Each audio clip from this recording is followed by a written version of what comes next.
예, 김양건 노동당 비서 사망 소식과 관련해서 자, 이번에는 전옥현 전 국정원 1차장과 함께 다시 대담을 이어가도록 하겠습니다. 자, 어서 오십시오. 네, 안녕하십니까.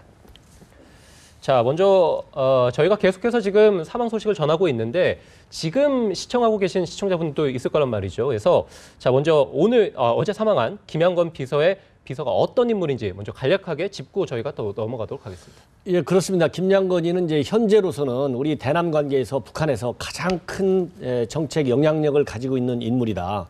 그 정도로 대남 관계에 있어서는 아주 살아있는 백과사전이라고 해도 과언이 아닐 정도로 네. 이 많은 그런 협상 경험과 협상 전략을 구사할 수 있는 북한 내 가장 대표적인 대남 전략가라고 이렇게 보시면 됩니다. 네. 이 당에서 또 외교관계 업무도 과거에 한 30여 년 전에 했기 때문에 또 북한의 대외관계에 관해서도 이 소박한 또 지식을 가지고 있습니다. 그렇기 때문에 현 김정은 체제 하에서는 북한의 대외관계 전반에 대해서는 물론이거니와 대남 분야에서도 가장 김정은이를 핵심적으로 떡받치고 있는 인물이기 때문에 김정은이가 김양건의 사망에 대해서 느끼는 충격은 상당할 것이라고 저는 생각을 합니다. 그 김양건 같은 경우에는 당초에 이제 장성택의 계보로도 알려져 있었는데 숙청이 된 뒤에도 상당히 건재한 모습을 보여주면서 의외다라는 평가도 있었고 그만큼 대단한 인물이다라고 볼 수도 있겠죠. 예, 그렇습니다. 왜냐하면 이제 장성택이나 김양건이는 같이 특히 대남 관계에 있어서는 일종의 대화파에 속하는 사람들입니다. 협상파죠, 말하자면. 네. 그만큼 남북 간의 대화, 남북 간의 협상을 중시하는 인물이고 이 남북 관계를 그만큼 많이 직접 서울도 여러 번 왔고 그렇기 때문에 두 사람이 가지고 있는 공통점이 충분히 있습니다. 그러다 보니까 이제 우리 국내에서 같은 부류의 대남 관계에 종사한 인물로 이렇게 평가하는 것이고 그런 평가에는 이론이 있을 수 없다. 저는 그렇게 생각하는데 김양건이가 왜 갑자기 이렇게 김정은 체제하에서 급속하게 성장을 했느냐면은 인간적으로 김양건이 가족, 특히 김양건 부인과 김정은이의 이 가족과의 사이에서 굉장히 친숙한 그런 분위기를 갖게 될 정도로 가까웠다, 인간적으로. 이런 측면이 하나 있고, 그 다음에는 이제 정치적으로 김정은이는 앞에서도 들었듯이 남북 관계를 어떤 대화에 의해서라기보다는 어쨌든 남북 관계를 자기가 생각하고는 적화 통일을 이룰 수 있는 하나의 수단으로 생각하고 남북 관계를 중시해 왔어요. 네. 이제 우리는 대화를 통해서 정상화하는 측면에서 남북 관계를 중시했다면 김정은이는 어떤 군사력이라든가 아니면 통전 전략, 국내 종북 세력을 활용한 남북 관계를 통해서 국내 혁명 역량을 말하자면 키워가지고 적화 통일하겠다는 그런 욕심을 가지고 있는 지도자거든요. 그러다 보니까 그런 측면에서 김양건이를 써야 된다, 활용해야 된다. 예. 이러다 보니까 김양건에 대한 의지가 클 수밖에 없었고 특히 이제 김양건이는 최근에 와서 이런 북한 내 확성기 방송까지 중단시키는 이런 혁혁한 공을 세운 걸로 김정은이가 인정을 하고 있어요. 예. 그렇게 해서 이제 공화국 칭호까지 부여한 인물이기 때문에 네. 그렇게 이제 급속히 성장을 하면서 김정은이의 각종 현장 지도에 직접 수행을 하는 그 정도로 정치적인 위상을 굳혀가고 있는 인물이다. 네. 굉장히 비중 있는, 무게 있는 인물이다. 이렇게 봐야 할 것 같습니다. 예, 말씀해 주신 대로 공화국 영웅 칭송을 받았고 그리고 상당히 중요한 인물이고 대남과에 있어서 자, 북한의 적화 통일을 위해서 김양건을 활용을 했었고 자, 그렇게 본다면 이 김양건의 사망이 앞으로 우리 남북 관계에 있어서 어떤 영향을 미칠지 이건 어떻게 좀 예측해 보십니까? 제가 보기에는 이제 이 사회주의 체제의 특성이기도 하고 특히 북한의 3대 세습 체제의 가장 큰 특징 중에 하나는 정책의 경직성입니다. 정책의 경직성이라는 말은 무슨 얘기냐?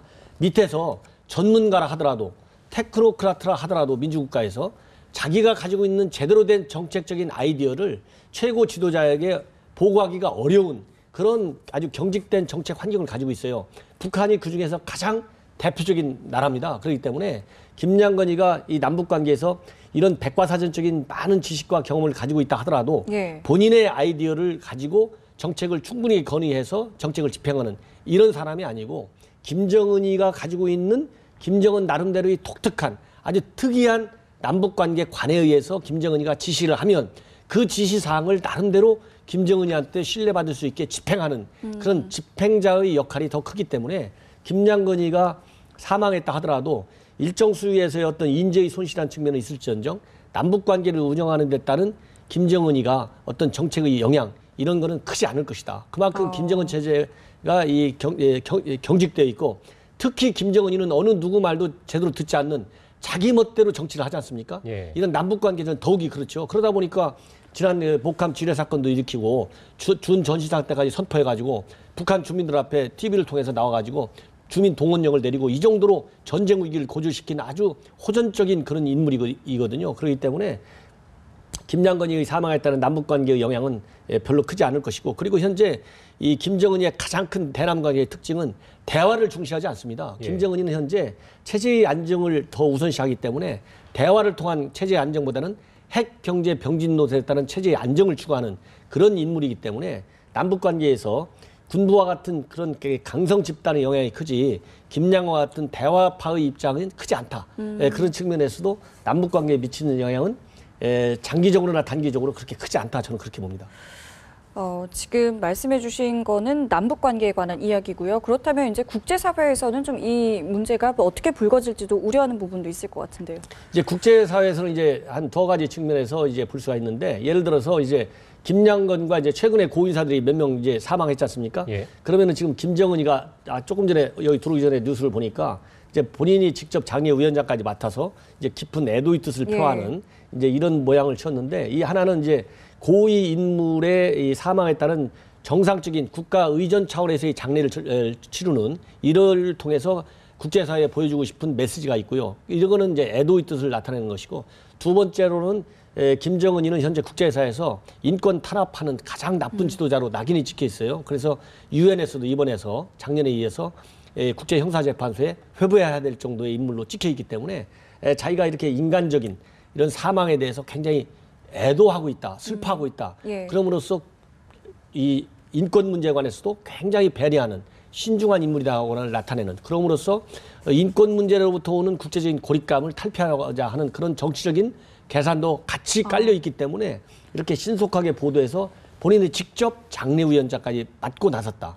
또 한 가지 마지막으로 한 가지만 더 짚는다면은 이렇게 본인이 직접 장례위원장까지 맡고 장례위원을 신속히 임명을 해가지고 북한 김정은 충성파 당 정군에 있는 그런 인물들한테 나에게 제대로 충성을 하면 내가 꼭 숙청해서 공포를 통해서 통치하는 그런 지도자가 아니고 이렇게 자비를 베푼다. 이렇게 당신들의 충성의 공은 내가 인정하는 지도자다. 이런 메시지를 줌으로써 당 정군에 포진되어 있는 그런 측근 세력 또는 전문 관료들에게 김정은에 대한 무한 충성을 강요하는 요구하는 그런 분위기를 연출하는 것 같습니다. 자, 오늘 뭐 아침에 계속해서 지금 김양건 노동당 비서 사망 소식을 저희가 계속 전해드리고 있는데 자, 많은 분들이 이렇게 생각할 수도 있을 것 같아요. 지금 교통사고로 사망했다고 지금 추측이 돼 있고 뭐 보도도 돼 있곤 한데 자, 어떻습니까? 북한이기 때문에 이런 생각을 할 수 있을 것 같기도 한데 정치적인 뭐 권력 암투 이렇게 저희가 또 생각해 볼 수도 있을 거란 말이죠. 어떻게 보십니까? 그렇습니다. 왜냐하면 이제 북한도 물론 교통사고가 나죠. 나긴 나지만은 이 자유민주국가에서 일어날 수 있는 선진국에서 일어날 수 있을 정도의 교통사고처럼 그렇게 빈번하게 일어나지도 않고 그렇게 교통량이 많지도 않습니다. 그리고 두 번째로는 북한에서 고위층들의 경우에는 충분히 교통상의 이동상 안전이 확보될 수 있는 여러 가지 조치들을 취하고 있어요. 그런데 저렇게 느닷없이 교통사고가 날 정도의 인물이냐, 김양건이가 그렇지 않거든요. 앞에서 말씀드린 대로 굉장히 중요한 북한 내 탑10 안에 드는 중요한 인물인데 북한 내 여러 가지 사정으로 볼 때 정치적인 사정과 어떤 교통이라고 하는 그런 측면에서 볼 때도 교통사고로 사망했을 가능성은 굉장히 희박한 측면은 물론 있습니다. 그러다 보니까 그리고 과거에도 김용순 이런 그 교통사고 사망 사건도 그게 정치적인 그 요인이 있었다 이렇게 지금 알려져 있거든요. 그런 것처럼 김양건이의 어떤 정치적인 비중과 북한 내 여러 가지 상황을 볼 때 단순 교통사고이기는 어려울 수 있다. 교통사고로 외형적으로 결과론적으로 사망은 맞을 수 있으나 그 교통사고가 자연스럽게 일어난 교통사고인지 정치적인 동인에 의해서 의도적으로 유발된 교통사고인지는 좀 더 정확하게 좀 지켜봐야 된다. 그래야 정확한 진단이 나온다. 저는 그렇게 생각이 됩니다. 네. 권력 암투와 둘러싼 뭐 여러 가지 이야기가 나올 수 있겠다라는 말씀을 해주셨고요. 지금 장애위원으로 최룡해가 포함이 됐고요. 또 그 밖에 이제 북한의 권력 구도도 바뀌게 될 텐데 어떤 식으로 좀 바뀔지 마지막으로 좀 말씀해 주시죠. 제가 보기에는 이제 최용해가 굉장히 생각보다 빨리 이제 하방 교육을 마치고 복권 과정에 진입한 것 같습니다. 이번에 이제 장례 의원으로 들어갔다는 얘기는 최영애라는 인물이 가지고 있는 정치적인 상징성은 뭐냐면 항일 빨치산 세대예요. 이 항일 빨치산 세대 없이 김정은이 체제의 어떤 안정도를 기하기는 어려운 국면이 있다. 이거를 인정한 것이고, 예. 그 다음에는 이제 최영애를 빨리 이렇게 복권시킴으로써 다른 빨치산 세대 또는 충성 집단들한테 너무 흔들리지 말아라. 내가 다시 여러분들이 나에게 충성을 보일 수 있는 준비가 됐을 때는 다시 당신들을 발탁할 수 있다. 이런 또 시그널을 이런 관리들에게 또 전달하는 그런 양면적인 메시지를 가지고 있다고 봅니다. 네, 알겠습니다. 지금까지 전옥현 전 국정원 1차장과 이야기 나눠봤습니다. 오늘 말씀 고맙습니다. 네, 감사합니다.